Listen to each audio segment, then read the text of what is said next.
तो दोस्तों जिसका हमें इंतज़ार था वो घड़ी आ गई है। कहने का मतलब है कि बजट 2023 अनाउंस हो चुका है।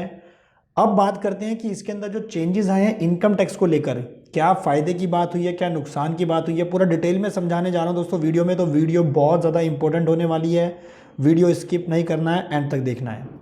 नमस्कार, मैं दीपक बैसला आपका स्वागत करता हूं हमारे यूट्यूब चैनल पे। गाइस चैनल पे नए हो तो वीडियोस को लाइक करें, शेयर करें और चैनल को सब्सक्राइब करना ना भूलें। नीचे लाल बटन उसको दबाएं ताकि कोई भी वीडियो आए तो आपको सबसे पहले मिले और आप उसे मिस ना करें।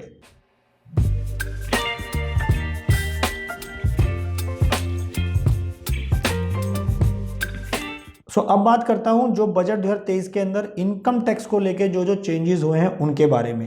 तो सबसे पहले बात करता हूं कॉमन आईटीआर फॉर्म्स को लेके। बेसिकली आप लोगों को पता ही होगा कि गवर्नमेंट जो है नए आईटीआर फॉर्म लेके आ रही है। जो पहले हमारे इतने सारे आईटीआर फॉर्म थे 1 2 3 4 5 6 7 तक जो भी थे, उनमें से हमारे काफ़ी हद तक काफ़ी सारे फॉर्म्स को हटाया जा रहा है और नए आईटीआर फॉर्म्स को लेके आ रहे हैं। बेसिकली ये इसलिए ऐसा क्यों किया जा रहा है क्योंकि अभी हमारे पास क्या थे, बहुत सारे मल्टीपल फॉर्म्स हैं। अब उनको हटा के कम किया जा रहा है और लिमिटेड किया जा रहा है ताकि सारी की सारी इंफॉर्मेशन उन सारे नए फॉर्म्स में भी जा सके और ईजिली आप जो है अपनी आईटीआर भर सके। वैसे मैंने इसके लिए वीडियो बनाया हुआ है, आप इस वीडियो को रेफर कर सकते हैं, इसका जो लिंक है डिस्क्रिप्शन में भी डाल दिया है।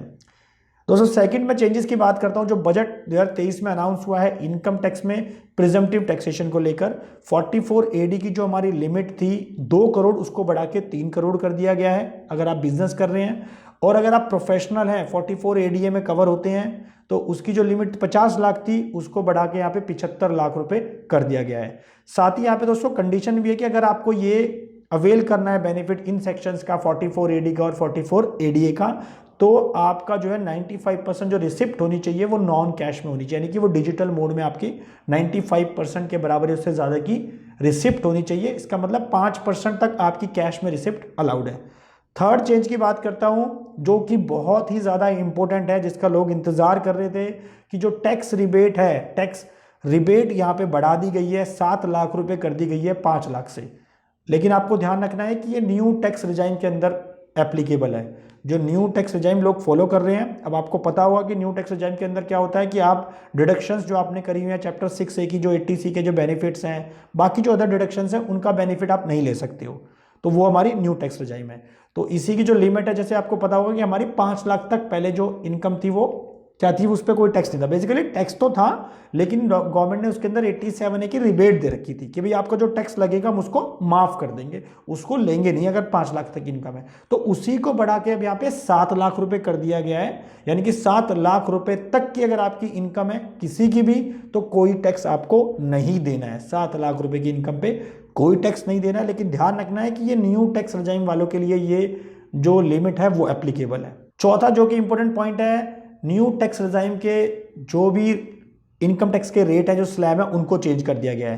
पहले ये लिमिट दोस्तों आप देख सकते हैं कि पहले 2.5 लाख तक नील होता था हमारा। न्यू टैक्स रिजाइम की बात कर रहा हूं मैं, अभी मैं ओल्ड पे बाद में आऊंगा, पहले आपको न्यू टैक्स जो जो चेंजेस आए हैं उसके बारे में बता दूं।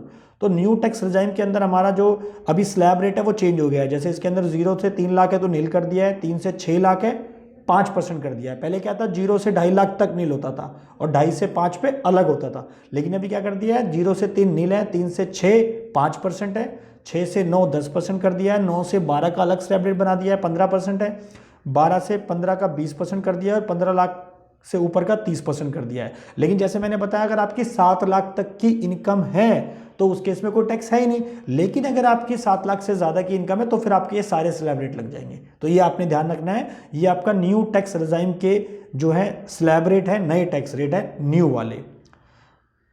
अब बात करता हूं सैलरीड पर्सन और पेंशनर्स के लिए क्या कुछ खास दिया है। दोस्तों मेरे हिसाब से तो मुझे लगता नहीं कि कुछ खास दिया गया है।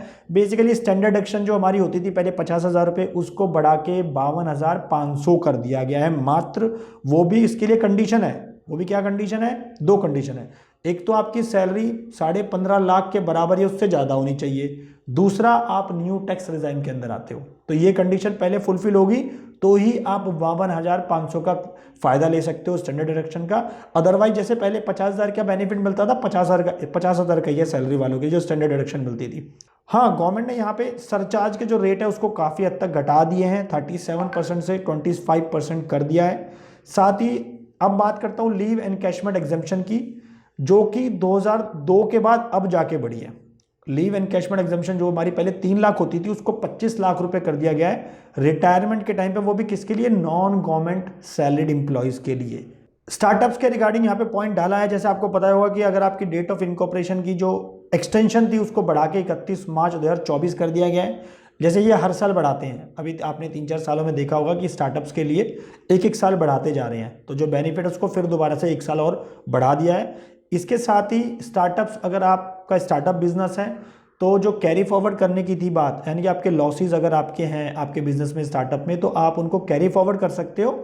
7 साल तक कर सकते थे, लेकिन उसको यहाँ पे जो लिमिट है उसको 10 साल कर दिया गया है। लेकिन इसमें कंडीशन क्या है कि जो आपका कैरी फॉरवर्ड ऑफ लॉस है on account of change in share holding, यानी कि आपका चेंज इन शेयर होल्डिंग हुआ है तो ही जाके आप ये स्टार्टअप वाला बेनिफिट ले सकते हो, 7 साल से जो 10 साल का हो गया है। और दोस्तों जैसे आपको पता होगा, ये तो पहले भी बेनिफिट हमारे पास था कि अगर कोई नई कंपनी मैन्युफैक्चरिंग यूनिट लगा रहे हैं तो उसके ऊपर जो स्लैब, जो इनकम टैक्स रेट लगेगा वो 15% लगेगा। इसी चीज़ को गवर्नमेंट ने आगे बढ़ा दिया गया है, कितना, 31 मार्च 24 कर दिया गया है। इसका मतलब आज की डेट में कोई भी अगर अपनी नई मैन्युफैक्चरिंग यूनिट लगा रहा है, प्राइवेट लिमिटेड कंपनी बना रहा है, कॉर्पोरेट कंपनी बना रहा है, प्राइवेट लिमिटेड कंपनी बना रहा है, तो उस केस में इसके ऊपर जो टैक्स रेट लगेगा वो 15% लगेगा। और जैसे मैंने बताया कि यहाँ पर कोई भी चेंज नहीं है ओल्ड टैक्स रिजाइम के अंदर, कोई भी सिंगल चेंज नहीं है दोस्तों। कोई बेनिफिट नहीं मिला है, कोई डिडक्शंस के अंदर बेनिफिट नहीं दिया है सरकार ने, कि जो उम्मीद थी कि भाई चैप्टर 6 से की जो डिडक्शंस है, इंश्योरेंस का जो हम क्लेम करते हैं उसमें कोई डिडक्शन हमारी बढ़ जाएगी या मेडिक्लेम के हमारे डिडक्शंस बढ़ जाएगी, तो ये हमें कोई भी इसमें बेनिफिट नहीं मिला है, ना ही स्लैब रेट कुछ चेंज हुए हैं। तो देखा जाए दोस्तों, तो अगर मैं यहाँ पे साफ बात बोलूँ, सो गाइस देखा जाए यहाँ पे तो गवर्नमेंट ने जो है भैया न्यू टैक्स रिजीम को ही फोकस किया है। इसका मतलब हो सकता है कि आने वाले अगले बजट में ओल्ड टैक्स रिजीम को बिल्कुल हटा दिया जाए, जैसे कि आसार लग रहे हैं, क्योंकि इन्होंने पुराने में कुछ चेंज करा ही नहीं है। ओल्ड टैक्स रिजीम में कोई बेनिफिट नहीं दिया गया है, डिडक्शन पे बेनिफिट नहीं है, कुछ भी बेनिफिट नहीं है।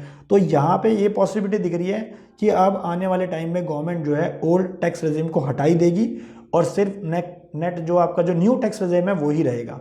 फिलहाल मैंने आपको इस वीडियो में बजट 2023 में जो अनाउंस हुई हैं अपडेट्स या चेंजेस जो आए हैं इनकम टैक्स को लेके मैंने इस वीडियो में कवर करे। आशा करता हूँ वीडियो आपको पसंद आई होगी। अगर आपको इस वीडियो से रिलेटेड कुछ भी क्वेरी है, कुछ भी सजेशन है, तो आप नीचे कमेंट बॉक्स में डाल सकते हैं। हमारी टीम आप तक पहुँच कर इसका रिप्लाई करेगी। और दोस्तों इस वीडियो ने आपको कुछ ना कुछ एक सॉल्यूशन प्रोवाइड किया होगा, इसलिए दोस्तों वीडियो को लाइक करें, शेयर करें और चैनल को सब्सक्राइब करना ना भूलें। नीचे लाल बटन को दबाएं ताकि ऐसी वीडियो आपको टाइम पे मिलती रहे। Thank you.